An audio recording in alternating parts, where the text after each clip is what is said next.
Dr. Patel looked up from his datapad. His voice was calm, professorial, carrying the particular tone of someone about to say something that sounds impossible until suddenly it doesn't. Earth had megafauna, he said. Or rather, it had them until we showed up. Megafauna.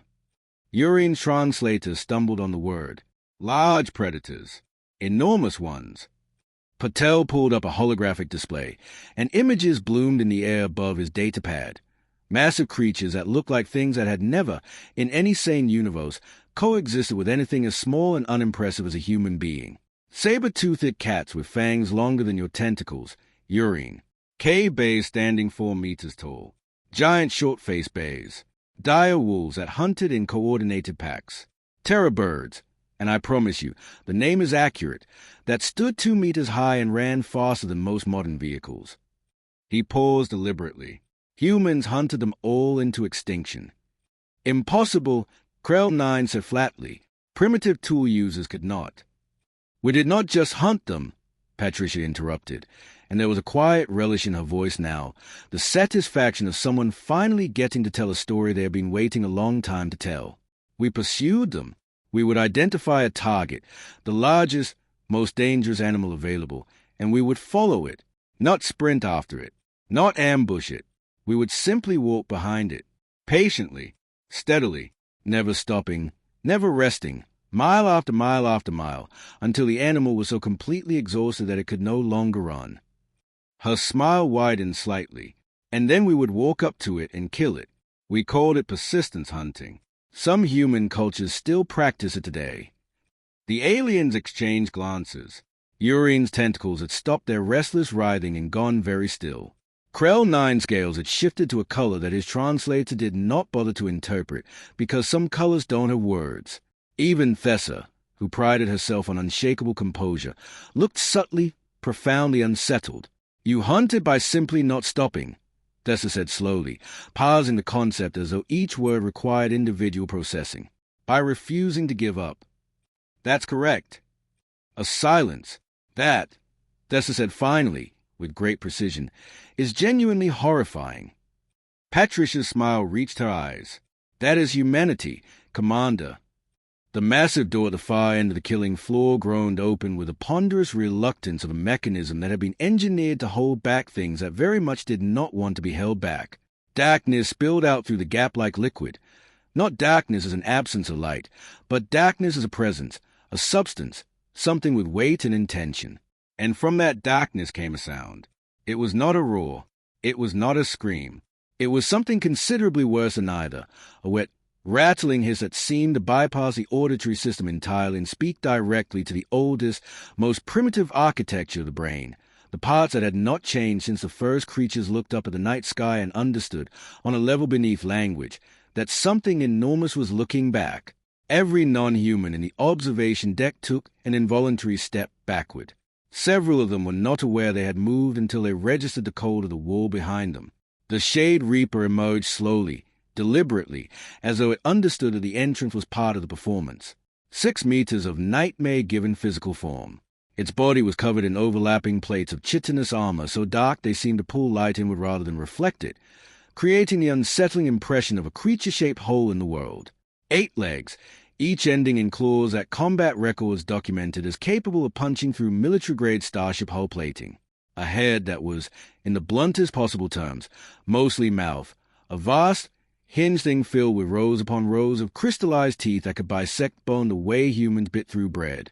And its eyes, dozens of them, black and multifaceted, scattered across its head in a configuration that eliminated blind spots entirely, utterly devoid of anything that could be mistaken for mercy or confusion or any emotion that might create a momentary hesitation. A killing machine. Not designed. Evolved. Which was so much worse. Marcus Webb took his hands out of his pockets. "Here we go," he said, quietly and conversationally. The microphones embedded in the killing floor installed to document the inevitable everyone had assumed, picked up his voice perfectly and broadcast it through the observation deck. He sounded, improbably, almost bored. The Shade Reaper located him with mechanical, absolute precision. Its massive head swiveled. The hissing grew, Laird itself became something that resonated in the chest like an approaching storm. Saliva dripped from its jaw and hit the floor with a soft hiss of its own as the acid ate into the reinforced concrete. "Stop this," Ewing whispered, his voice thin with something that transcended scientific detachment. "Someone stop this right now." The Shade Reaper charged. It moved with a kind of speed that made speed itself seem like an insufficient word. One moment it was at the far end of the killing floor. The next it was crossing the space in massive, oath-shaking bounds, each impact of its legs sending vibrations up through the station's superstructure. The observation deck trembled slightly. Someone's equipment rattled against a console. The sound was immense, not just loud but felt, a percussive rhythm of pure predatory mass in motion. Weapons tests against Shade Reapers were a matter of council record. Plasma cannons, particle beams, rail guns. Nothing had reliably penetrated the armor. Nothing had reliably stopped them once they committed to a charge. Marcus Webb did not run. He did not attempt to dodge. He stood exactly where he had been standing, watching the 6-meter nightmare bearing down on him with what could only be described, from 50 meters above and through reinforced composite glass, as focused interest.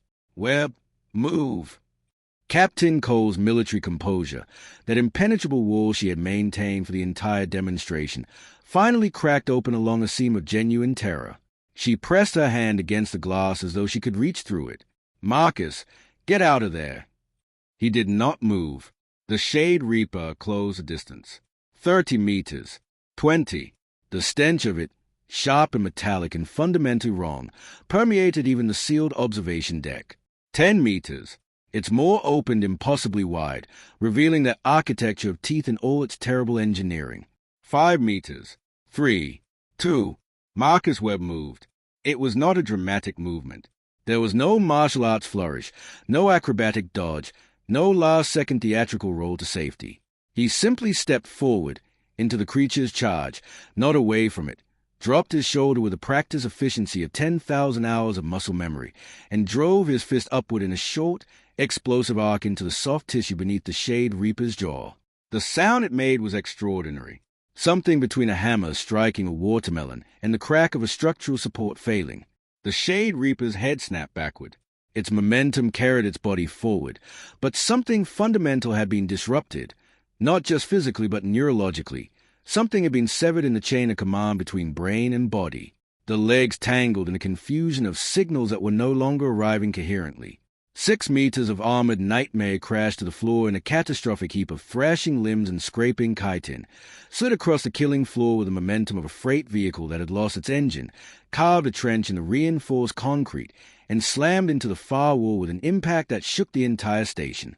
Then it stopped moving. The killing floor was silent. Marcus Webb stood exactly where he had been standing. He was shaking his right hand, his face arranged in a mild grimace.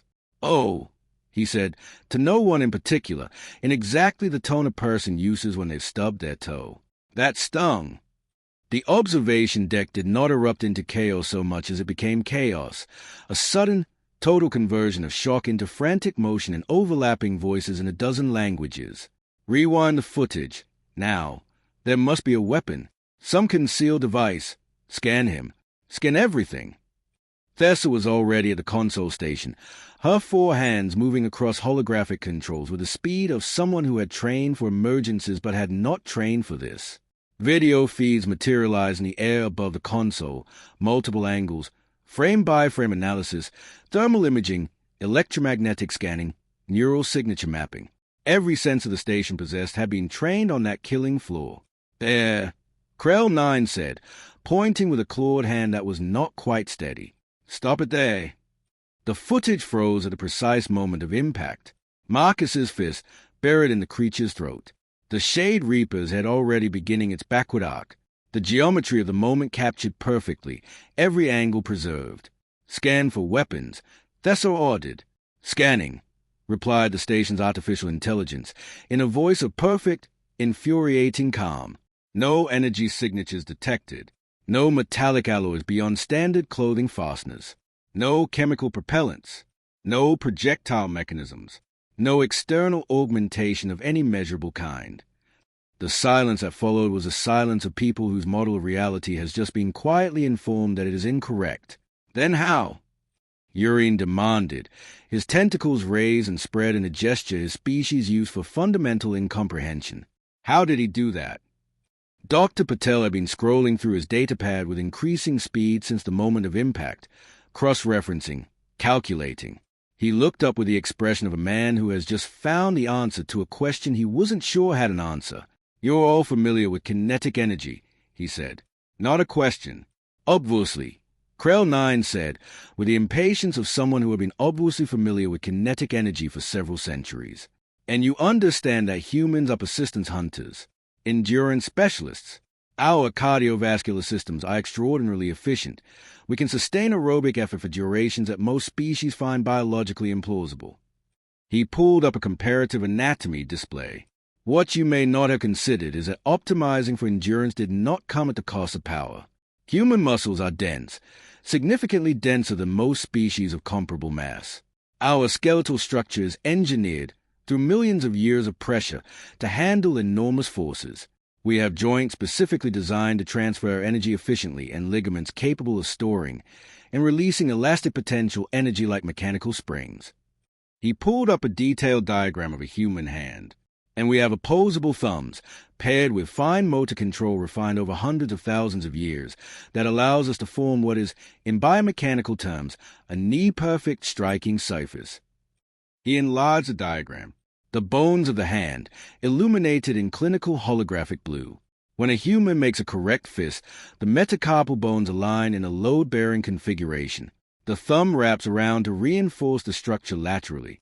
When that fist is driven forward by muscles that evolved specifically to throw projectiles, rocks, spears, with accuracy and force, the result is a biological impact device capable of delivering hundreds of pounds of concentrated force into a contact surface measured in square centimeters.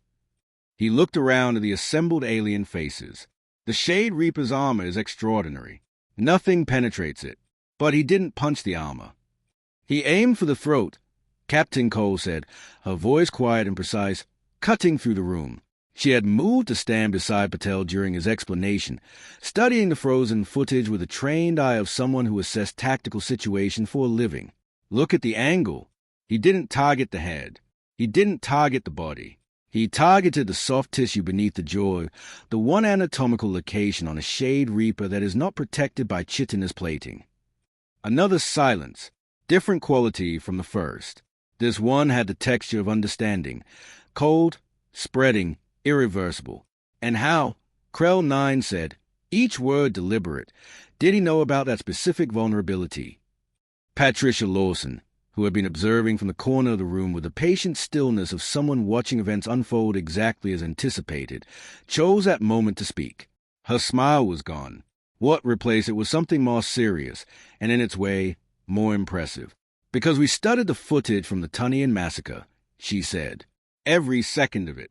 We analyzed the anatomy in motion, identified stress points, mapped behavioral patterns, tracked attack vectors. We found every weak point because that is what humans do when we encounter a predator we cannot simply overpower." She paused. "We study it. We understand it. We find every vulnerability. And then we exploit them with everything we have." The video resumed in slow motion. The fist impacted. The force transferred through soft tissue directly into the creature's brainstem, a neurological knockout blow delivered with geometric precision to the one target that rendered all that arm irrelevant. 3 seconds from charge initiation to complete collapse. By all the stars, Urine breathed. He killed it with his bare hands. Technically, Dr. Patel corrected, with a reflexive precision of someone who had been trained never to allow hyperbole to stand unchallenged in a scientific setting. He rendered it unconscious.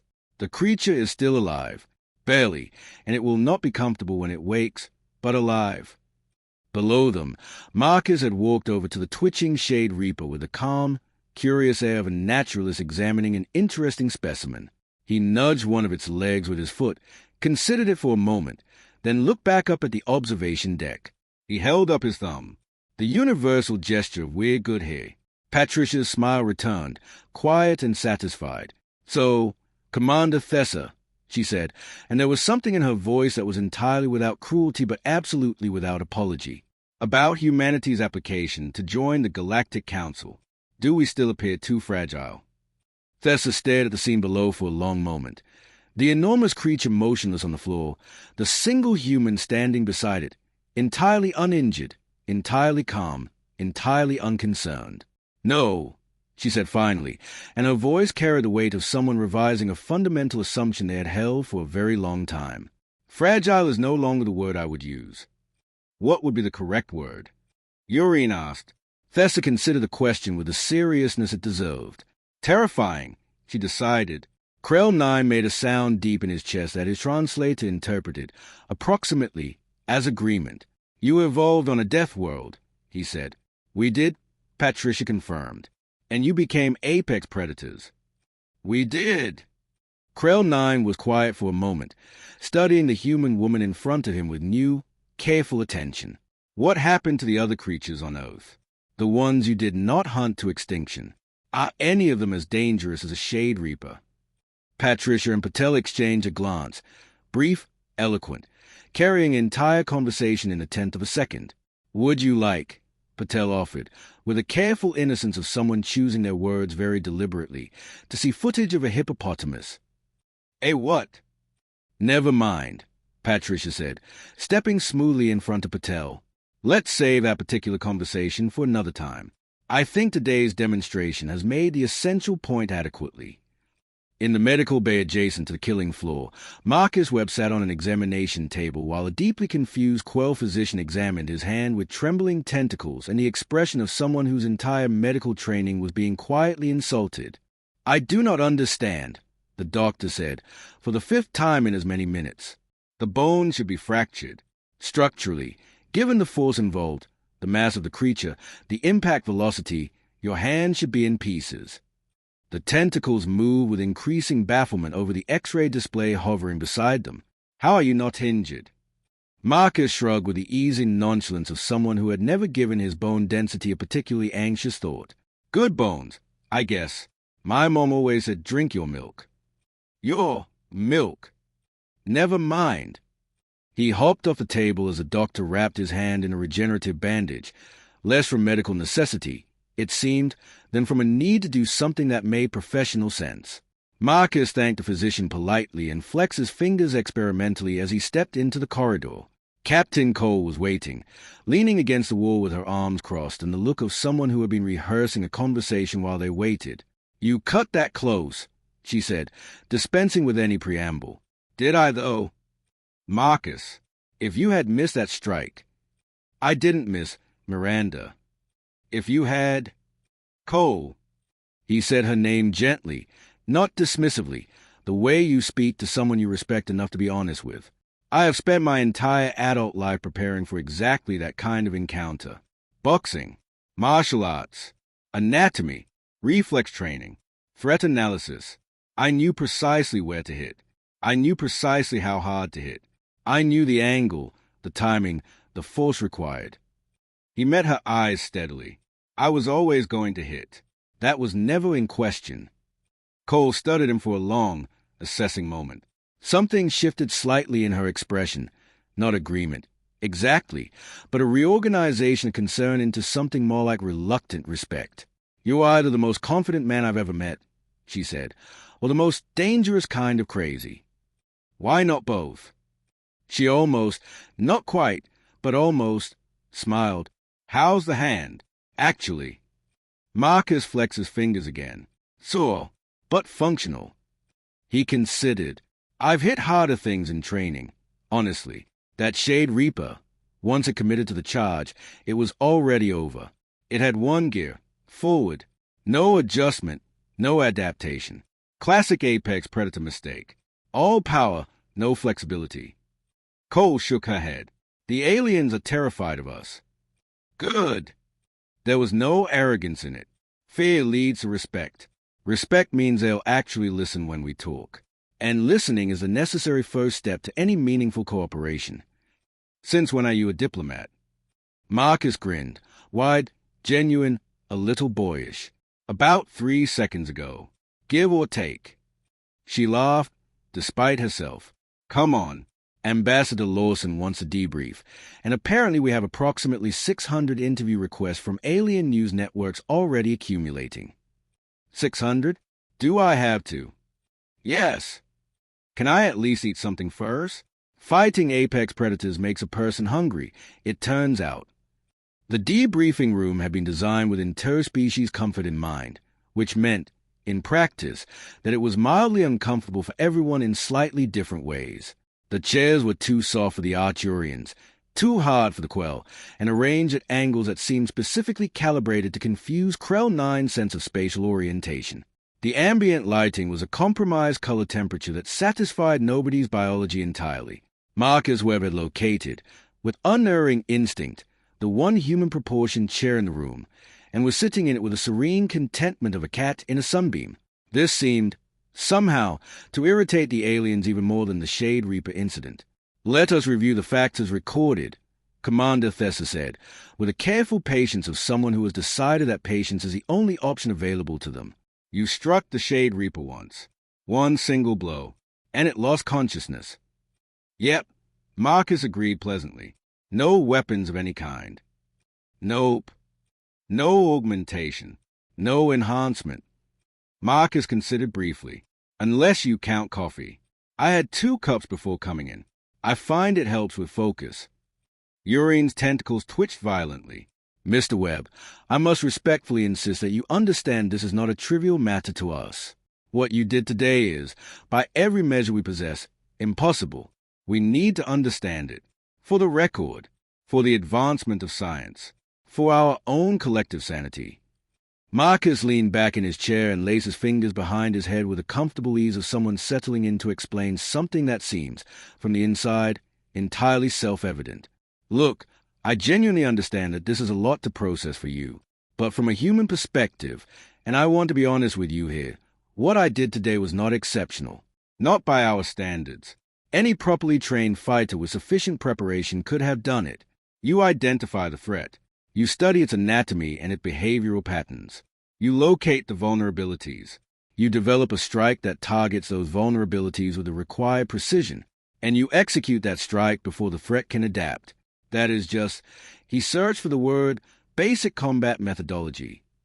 "Basic," Krell 9 repeated, very slowly. "You consider defeating an apex predator of this tier to be basic. When you know what you're doing. Yes, that's kind of the point of knowing what you're doing." Dr. Patel had been monitoring Marcus's biometric data throughout the fight, and he pulled up the holographic display now. Heart rate, adrenaline levels, cortisol, neural activity patterns, stress hormone cascades. "What is scientifically extraordinary," Patel said, highlighting specific data points, "is not the physical capability, though that is remarkable. It is this." He pointed to a nearly flat line representing Marcus's psychological stress response. His heart rate increased by 12% during the entire encounter. His adrenaline spiked for approximately 4 seconds after the strike, after, not before, then returned completely to baseline. His hand showed no measurable tremor before, during, or after the event. He looked at Marcus with something approaching genuine scientific wonder. His body barely categorized the encounter as stressful. "Because I wasn't particularly scared," Marcus said. "I had a plan. A solid, well-researched, thoroughly rehearsed plan. Plans are excellent for fear. Fear mostly comes from uncertainty, from not knowing what you're going to do. When you know exactly what you're going to do, and you trust your preparation, the fear has very little to hold on to." Thessa stared at him. It was a Shade Reaper. It was large teeth, many legs. The acid drool was a nice touch. It featured in the night maze of 3 separate species. I understand that. I'm saying that scary-looking and genuinely dangerous are 2 distinct categories that happen to overlap only partially. Once I knew where to hit it, and I was confident in my ability to execute that hit. The rest of the encounter was just application of rehearsed technique. Like a very high-stakes test I had already studied extensively for. The aliens exchanged glances in the particular way of people who are beginning to suspect that they have fundamentally misunderstood something important about a species they thought they had assessed correctly. Ambassador Lawson, who had been observing from the far corner with characteristic patience, uncrossed her legs and stood. When she spoke, her voice carried a quality that made people, regardless of species, pay attention. "I think," she said, "we are approaching this conversation from the wrong direction. You keep asking how Marcus defeated the Shade Reaper, but the more important question is why you're also surprised that he did." Krell 9 scales flashed with the color of someone who objects but hasn't yet formulated their objection into words. Patricia pressed forward. "When humanity first made contact with the wider galaxy, we were classified as non-threatening." "Correct." She looked around the room. No natural armor, no venom, no claws, bones that fracture from significant impact, skin that tears, immune systems that struggle against pathogens your species wouldn't even register, an extremely narrow range of survivable environmental conditions. By every external measurable standard, humans are fragile. She let the word land. "Yes," Krell 9 said, more cautiously now. "That assessment was accurate." "It is accurate," Patricia agreed. "We don't dispute it. Our bodies break easily. We die from things your species would consider minor inconveniences. We are fragile." She walked to the holographic display and brought up an image, early humans, with nothing but sharpened stones and fire in each other, standing in a landscape full of things that should have killed them all. "Fragile things," she said quietly, "learn to be careful. Fragile things learn to plan 10 steps ahead. Fragile things learn to use every available tool, and when no tools are available, to build them. Fragile things learn, very quickly and very permanently, that the universe does not organize itself around the concept of fair competition." She turned to face them. "So fragile things learn to make every encounter unfair, in their favor." She advanced the display through thousands of years of human history. Spears, bows, traps, fire, domesticated animals that became weapons, metallurgy, chemistry, engineering, the long, cumulative, unstoppable project of a fragile species refusing to accept the limitations that its fragility implied. "You see our weaknesses," she continued. "You have catalogued them carefully, but you have not seen, because you have never had reason to look, what those weaknesses force us to become." "Apex predators," Urine said, very quietly. "No," Patricia corrected. "Something considerably more consequential than that. We became problem solvers. Present a human with an insurmountable obstacle, and we will find a way around it, over it, under it, through it. In extreme cases, we will take the obstacle apart and rebuild it into something useful." She paused. "Tell a human that something cannot be done, and a remarkable percentage of us will attempt it specifically because of that statement. Out of spite. The universe, as it is, has never been sufficient for us. We insist on making it into what we need it to be." Marcus nodded with genuine enthusiasm. "Yeah," what she said. "Also, and I want to add this because I think it's tactically relevant, that Shade Reaper telegraphed its attack from 20 meters out. Once it committed to the charge, it couldn't course-correct. Excellent acceleration. Terrible maneuverability. Classic single-strategy predator." "You called a Shade Reaper slow," Thessa said, in the tone of someone struggling with a basic category error. "Relative to a trained fighter reading its movement. Yes, it covered 20 meters in under 2 seconds, but I had the entire approach to set my position and my timing. 2 seconds is..." Marcus considered how to phrase this helpfully. "Quite a lot of time, in a fight, if you know what you're looking for." The Artoion commander made a sound that defied translation entirely. The vote was not close. It was not even a vote, really. It was a formality, a procedural acknowledgement of what everyone in the room already understood. Humanity's application to join the Galactic Council was approved before anyone had moved back to their chairs. Urine raised one tentacle. "I move that we approve humanity's application immediately, without further delay." "Seconded," said Krell 9, who looked faintly embarrassed about how quickly he said it. "Thirded," Thessa added. Then, after a pause, "I also move, separately, and I want this formally recorded, that we never, under any circumstances, do anything that might reasonably motivate humanity to be angry with us." That vote, too, was unanimous. But before the formal celebration could begin, Urine pulled up a star map. A system on the far edge of council space blinked a deep, insistent red. The room's atmosphere, which had been trending toward cautious relief, shifted perceptibly. "This is a Kester system," Urine said. His voice had changed, the academic enthusiasm gone, replaced with something flatter and more serious. 3 inhabited planets, all mining colonies. Population 17,000. 2 weeks ago, all communication stopped simultaneously. We dispatched a scout ship. He brought up a video feed. It returned with this. The footage was shaky, shot from the external cameras of a ship maintaining extreme caution at altitude. Below, what had been a thriving mining colony was ruins. Buildings collapsed as though something enormous had moved through them. Equipment scattered across kilometers of terrain. And everywhere, on every surface, carved into metal and composite and reinforced concrete, were claw marks. Enormous, deep, methodical claw marks. The room was very quiet. "Shade Reapers?" Marcus asked. He had sat forward, his casual posture gone, replaced with sharp, focused attention.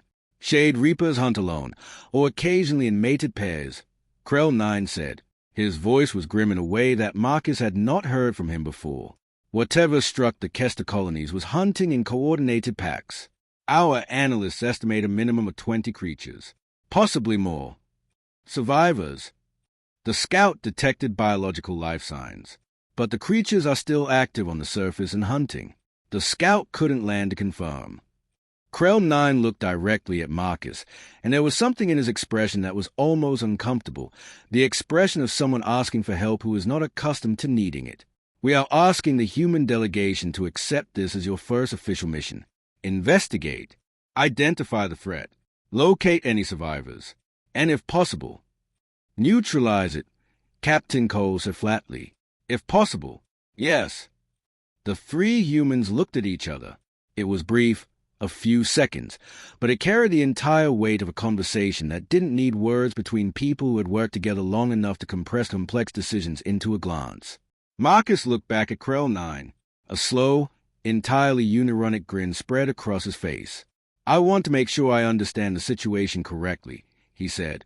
"You just watched me knock out a nightmare with my bare hands. And your immediate response was to ask us to go to a planet full of nightmares. We are," Krell 9 admitted, "somewhat desperate. 17,000 colonists. If there's any possibility of saving them, we need to move quickly. And after today's demonstration, you are the only beings in 3 sectors we believe might be genuinely equipped for this. Uniquely suited for dealing with monsters nobody else wants to handle," Cole said dryly. "How flattering. Will you accept?" Thessa asked. Patricia looked at Cole. Cole looked at Marcus. Marcus looked at the star map, at the blinking red point in the darkness that represented 17,000 people who had stopped being able to call for help 2 weeks ago. "We'll need specialists," Patricia said. "Combat, medicine, engineering, xenobiology. People who can think clearly when everything is going sideways." "How many?" Urine asked. 12, Patricia said, without hesitation. "Give me 12 humans and we'll bring your colonists home." 12 people, Thessa said carefully, against an estimated minimum of 20 creatures of this type. Marcus stood, rolled his shoulders, and said, with complete and unaffected confidence, "I just knocked one out in 3 seconds. Imagine what 12 of us can do with 48 hours of planning." "That," Thessa said, "is not reassuring." "It's not supposed to be reassuring," Marcus replied. "It's supposed to be effective. There's a meaningful difference." The 48 hours that followed were, by any measure, extraordinary. Patricia sat with Marcus and Cole in a corner of the transport bay, building their team the way architects build structures meant to last, every piece chosen for the specific load it would carry, every connection point stress-tested in the mind before committing to paper. Victoria Grant, first, former Special Forces, now private security, with a record that read like a directory of every hostile environment humanity had managed to generate or discover. Short blonde hair, scars that told stories she chose not to tell. Frighteningly intelligent in the particular way of people who never underestimated an enemy and were never surprised by human capacity for chaos. A trauma surgeon named Dr. James Okafor, who had operated in field conditions that would have been classified as impossible by any medical board that hadn't seen his outcomes. an engineer named Layla Vasquez who had a documented tendency to fix things with whatever happened to be nearby and a success rate that defied the limitation of available materials. A xenobiologist named Dr. Sarah Kimura who knew alien biology better than most aliens knew themselves and was, according to 3 separate psychological evaluations, constitutionally incapable of panic. And 8 more, combat specialists, analysts, medics, mechanics. People selected not just for their individual capabilities, but for the way those capabilities fit together, the specific architecture of a team that could function under pressure, adapt without warning, and hold together when everything else fell apart. Urine found Patricia on the observation platform as the team assembled below in the hangar bay. "Ambassador," he said quietly, "may I ask you something?" "Of course." "When you said that humans don't accept the universe as it is, that you change it, what did you mean, exactly? The philosophical substance of it?" Patricia looked out at her team for a moment. Marcus and Victoria were arguing over approach vectors with a pointed, energetic disagreement of 2 people who respected each other's judgment enough to challenge it seriously. Dr. Kimura was reviewing footage of the colony site with focus intensity. Layla Vasquez was already modifying something on her equipment that probably wasn't technically supposed to be modified. "Every other species we have met," Patricia said slowly, "approaches a hostile environment as a problem of adaptation. How do we change ourselves to survive in the conditions that exist? Humans ask a different question. How do we change the conditions? We don't survive in extreme cold by developing better biological insulation. We build heated shelters and warm clothing, and eventually climate-controlled everything. We don't accept natural predators as a given feature of our ecological reality. We change the ecological reality." She paused. "We don't negotiate with the universe about what is possible. We present the universe with a revised proposal." Urine's tentacles moved in a slow, contemplative curl. "That sounds," he said carefully, "lonely and exhausting." "Yes," Patricia agreed simply. "It is both of those things. But it keeps us alive. And right now, keeping your colonists alive is what matters most." "I hope you succeed," Urine said, and his voice carried a sincerity that went beyond diplomatic courtesy. "Not only for the colonists, but for what it would mean. If humans can find a way where we have failed, it would prove something important about the nature of weakness and strength." "What would it prove?" Urine was quiet for a moment, watching the humans below complete their preparations with quiet, concentrated efficiency. "That fragile things can be strong," he said finally. "That the qualities that seem like limitations can become the foundation of something remarkable. That the universe does not have to be as mercilessly ordered as we believe it to be." He paused. "That hope is not always irrational." Patricia smiled, not the diplomatic smile, not the unsettling one. "Something quieter and more genuine. We'll do our best, Dr. Urine. Humans are very good at doing our best, usually while complaining about it extensively. But we don't quit." She found Marcus and Cole near the boarding ramp. Marcus was eating something that had started its life as a sandwich before several alien food stations in the council's cafeteria had made uninvited contributions to its development. He was making a face with every bite and continuing to eat. "That looks genuinely terrible," Cole observed. "It is," Marcus agreed, without pausing. "But I'm hungry and the next 72 hours are going to be complicated, so terrible sandwich it is." Cole shook her head. "The aliens are formally terrified of the human species." "Good start." "Marcus." "Miranda, I know." He put the remainder of the sandwich in his pocket with no ceremony and dusted off his hands. "We're going to bring those people home." "You sound very certain." He looked at the star map visible through the hangar bay windows, the blinking red point, 17,000 people, 2 weeks of silence. His expression, in that moment, was not the easy grin. It was something quieter and more resolved, the face of someone who had already decided. "Because we're humans," he said, "and humans don't leave people behind. It is not a policy or a calculation. It is not something we weigh against the difficulty or the risk. It's just," he paused, searching for the exact word, "it's just what you do when you have the ability to help and you don't. Something in you breaks that doesn't come back together cleanly. So you help. Every time." He looked at Cole. "It's not complicated." She was quiet for a moment. It's complicated enough that most species don't do it. Then most species are missing something important. In his private quarters, Krell 9 watched the fight footage for the 100th time, frame by frame, millisecond by millisecond, every angle. He had run the kinetic energy calculations. He had consulted the anatomical models. He had reviewed the neural impact projections. The math worked, barely, elegantly, exactly the way a precisely engineered bridge works, not with margin to spare, but with perfect sufficiency. But the math was not what kept him watching. He paused the footage at the moment of impact. Marcus Webb's face was visible in the frame, captured in that final fraction of a second before everything changed. And what Krell 9 kept returning to, what genuinely disturbed him in a way that no Shade Reaper ever had, was the expression on that face.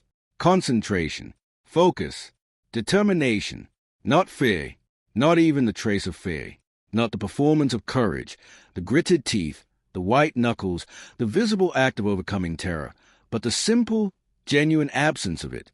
Marcus Webb had looked at a 6-meter nightmare bearing down on him at full speed and had seen, not a monster, but a problem with a known solution. What kind of species does that? Krell 9 asked the empty room. He already knew the answer, in the way you know something that you have been resisting for a while and have finally stopped resisting. The kind of species that spent millions of years on a planet where everything, the predators, the pathogens, the climate, the terrain, was actively trying to end them, where survival wasn't a baseline state but a daily achievement, earned through intelligence and adaptation and stubborn, multi-generational refusal to accept defeat, where being small meant becoming clever, where being fragile meant becoming creative, where every weakness that couldn't be eliminated had to be converted into something useful. The kind of species that had looked at the food chain, that ancient, brutal hierarchy, and had decided to climb it using nothing but sharpened rocks and the absolute conviction that the hierarchy was not actually fixed. Krell 9 turned off the footage and poured himself a drink. Something strong. Something he had been saving for genuinely important occasions. He drank it slowly, thinking about the transport ship that had left the station 6 hours ago. 12 humans, heading toward an unknown number of things that had destroyed everything in their path, and about the complete, unshakable confidence on Patricia Lawson's face as she watched them go. Humans, Krell 9 thought, did not fight to survive. That framing was too small, too passive. Humans fought to impose, to insist, to take a universe that had never asked for their opinion, and make it accommodate them, whether it wanted to or not. Every species he had ever encountered, himself included, had adapted themselves to the reality they found. Humans adapted reality to the species they were becoming. It was not comfortable to realize. It was also, he suspected, the most important thing he had learned in a very long career. Somewhere in the Kester system, in the darkness of a colony that had stopped sending signals, something vast and terrible was hunting through the ruins of what had been 17,000 lives. It had no concept of what was coming for it. It operated on the oldest logic in the universe, the logic of strength and speed and hunger, the logic that had governed every apex predator since the first moment a living thing decided to eat another living thing. It had never encountered anything that didn't play by those rules. That was about to change.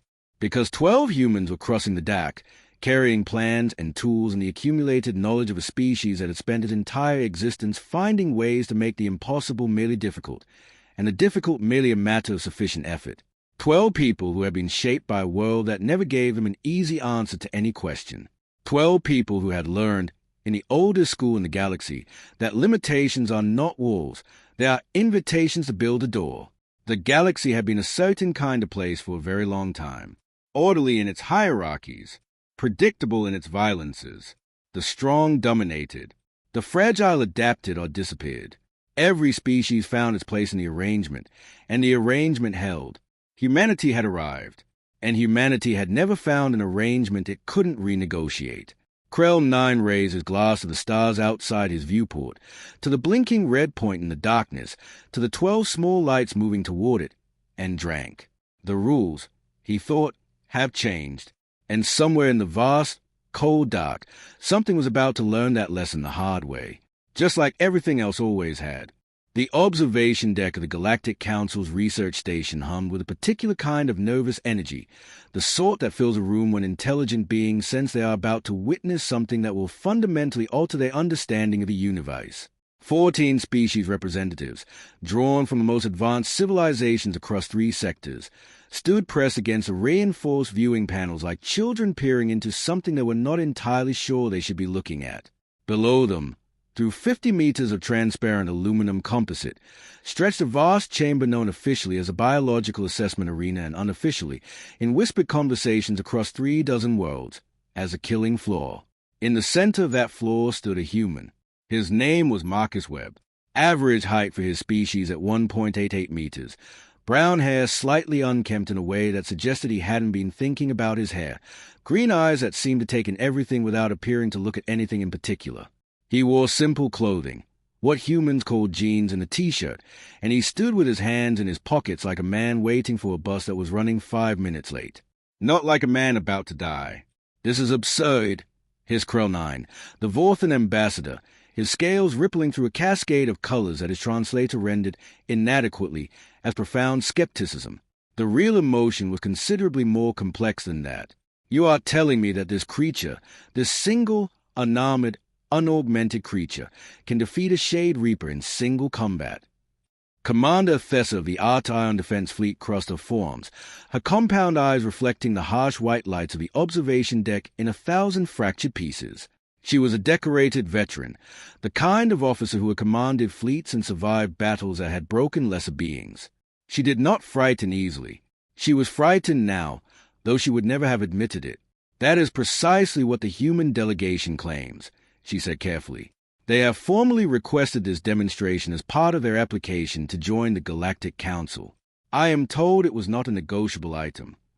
"A demonstration," repeated Urine, the Quell scientist, his tentacles writhing in an expression that sat somewhere between amusement and genuine horror. With his species, it was genuinely difficult to tell. "They want us to watch one of their own fight a Shade Reaper, the apex predator of Cronus 7, the same creature that annihilated the Tunnian colony expedition. All 43 trained soldiers," Thessa said quietly, "gone in under 2 minutes. She paused, and something heavy settled into her voice. "I was there for the aftermath. I have seen what a Shade Reaper does to living things." Nobody spoke for a moment. Nobody needed to. Below them, Marcus Webb shifted his weight from one foot to the other, tilted his head slightly, and glanced up at the observation deck. He seemed to spot something that amused him, perhaps the row of alien faces staring down at him with undisguised existential dread, because a small smile crossed his face and he raised one hand in a casual wave. The gesture was entirely relaxed, entirely unhurried. The gesture of a man greeting a neighbor over a garden fence, not a man standing alone in an arena designed to contain horrors. "He is either the bravest being I have ever encountered," Krell 9 said slowly, his scales settling into a contemplative violet, "or the most catastrophically foolish." "Perhaps both," Urine suggested. "Perhaps," Thessa agreed. "Both are the same thing, depending on whether you survive." The human delegation stood at the far end of the observation deck, maintaining a careful, professional distance from the other species representatives. There were 3 of them.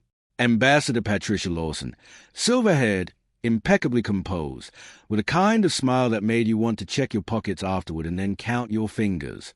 Dr. Rish Patel, the xenobiologist, who kept fidgeting with a data pad in the distracted, habitual way of someone running calculations they already knew the answers but were checking anyway, because scientists always checked. And Captain Miranda Cole, military liaison, whose face was a perfectly maintained blank wall that revealed absolutely nothing. Not concern, not fear, not the barely contained anxiety that anyone paying close attention might have detected in the slight tension around her jaw. Commander Thessa turned from the viewing panel and walked toward them with a measured, deliberate stride of someone delivering news they wish they did not have to deliver. "Ambassador Lawson," she said, her tone carrying the formal weight of her rank, "I must register my official objection to this demonstration. We have already lost too many lives to Shade Reapers. Your Mr. Webb appears to be a capable individual, and I say that with genuine respect. But individual capability means very little against a creature that can tear through starship hull plating like tissue paper." Patricia's smile didn't waver. It never wavered. Noted and logged, Commander. She glanced down through the viewing panel at Marcus, who had now apparently decided to study the ceiling of the killing floor with mild architectural interest. But Marcus volunteered. Enthusiastically, I might add, and frankly. Her voice shifted, and beneath the diplomatic softness there was something harder, something that had been sharpened over a long time against a very particular kind of frustration.